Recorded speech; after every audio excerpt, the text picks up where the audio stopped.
upendavyo, unifanye jinsi upendavyo, unifanye jinsi upendavyo, nifanye jinsi upendavyo.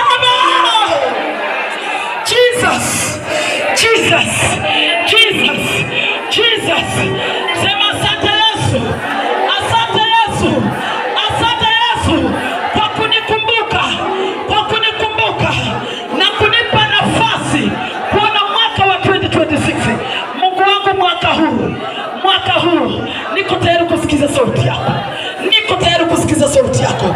Baba, nisaidie, nisaidie Mungu wako. Inua mikono tuombe. In the mighty name of Lord Jesus. You are Lord and no one like you, Jehovah. Umekuwa mwema tu katika maisha yetu. Umetusaidia Baba yetu. Umetuinua na kutubariki. Bwana, tunakuja mbele zako. Tunasonga mbele zako Yesu. Tunasonga mbele zako Baba yetu. Tunasonga mbele zako Baba yetu. Wamama hawa, wazee hawa, vijana hawa na watoto hawa, Yesu watukawasaidie. Mwaka wakakuone kwa ukubwa. Mwaka wakakuone kwa ukubwa.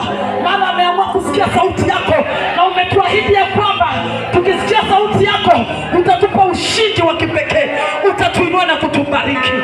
Maana wewe ni Mungu. Na ni katika jina la mwana wa Yesu Kristo tunaomba na kuamini, na kila mmoja sema amen, na kila mmoja sema amen. Inua mikono juu ya kichwa chako, juu ya kichwa chako, juu ya kichwa chako. Pigia Yesu makofi mazuri, pigia Yesu makofi mazuri. Celebrate Jesus, celebrate Jesus. Hallelujah, hallelujah. Maana Jumatatu watoto wanaanza kurudi shuleni.